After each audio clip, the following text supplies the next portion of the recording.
Hey everybody, Sharon here from VidGamiac.com. Here we are today back in 12 minutes doing the Seasons achievement. This is going to cover the first of the three types of collectibles, which is going to be the seasonal painting at the bottom of the living room. So you can get your first one as soon as you start up the second loop, which is going to be your first actual gameplay loop. What you want to do is you want to make sure you get through the intro bit where you greet your wife and all that stuff. Make sure you click on the painting on the bottom. The first season is going to be spring.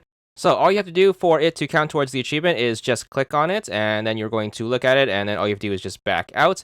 Then what's going to happen is the painting is going to change after certain beats in the story, and then all you have to do is just make sure you click on the painting every time it changes. So basically, we're just going to point out when the painting is going to change and when you need to make sure you click on it before it changes again. So the first change is going to occur after the loop where you have dinner with your wife and find out certain information. This is going to end the loop by having the cop arrest you and your wife, and basically once you respawn in the next loop, the painting is going to change over. So make sure you get all the introduction stuff out of the way, and then as soon as you get control of your character, make sure you interact with the painting again, and it will change to the next season, which is going to be summer. So make sure you look at it, and you will notice that it's going to be slightly different, but this is going to be our second one, and we should be halfway done with the achievement at this point. Continue playing the story, and then the next change is going to occur during this loop. This is going to be the loop where you convince the killer that your wife is innocent. So basically, it's going to be the loop where you grab the Polaroid off of the fridge and then interact with it to get a certain clue. And this clue is basically going to allow you to convince your wife to convince the cop to leave us alone. So we are going to continue on with this loop. Basically, you want to make sure you head into the closet to grab the phone. You're going to do the thing where you call Bumblebee in order to get a little more time so the cop doesn't come right away. So make sure you take care of that. And this is going to give us the extra time to convince our wife so we can do this on the same loop, obviously. So make sure you do that. And you're also going to need the watch for this. So make sure after you call Bumblebee to buy yourself the extra time, make sure you go to the bathroom next, and then make sure you grab the pocket watch from under the medicine cabinet in the vent. The pocket watch is also going to be needed in order to convince the cop to leave us alone, so make sure you have it in your inventory, especially before he comes by. Then we're going to spend the rest of the time before he arrives talking to our wife and basically trying to convince her of her innocence, so make sure you pick all the options leading to that. Basic stuff to complete this loop. You are either going to give her the watch or you are going to hold on to it to give to the cop later. Nonetheless, he's going to bust in, she's going to convince him of her innocence, and then stuff's going to occur. Basically, it's going to end with either her giving him the watch if you gave it to her, or you can give it to him.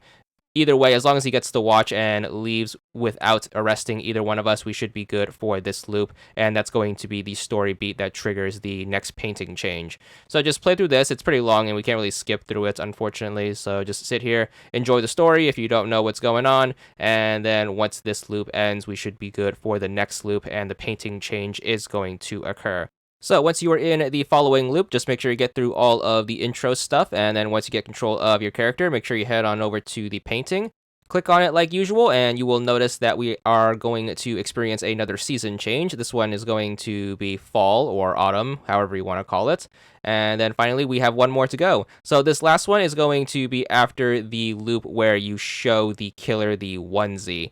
So just do the process where you down and handcuff him, and then once he wakes up, make sure you show him the onesie that we grabbed out of the present out of the dresser. Again, trying to avoid spoilers here, but this is going to be the proper story bit that leads to where we need to get going next. So once you show him the onesie and then get through all that conversation stuff, you are going to end up in this room called the library. It's basically going to be a side room that takes place at 11:58, and you're going to play certain segments of this game in said room. But basically, this is going to be your first time there. But once again, not to spoil anything, basically you're going to go to this alternate room and you are going to have a conversation with a certain someone, and then after your first conversation with said someone, you are going to get kicked back to the main game. And this is how you are going to progress through the next part of the story. So just let this scene play out, and then once you make the jump back to the real-time 12 o'clock world, you are going to be in the next loop, and it's going to be from this loop forward where we are going to have the last painting change. So once you get through the intro bit and all that stuff like you normally would, and you get control of your character, make sure you click on that painting one more time, and we should be good for the fourth and final painting, which is going to be winter. That's going to cover all 4 paintings as well as all 4 seasons. You should get the achievement called Seasons for 80 gamer score. And that's all there is to it.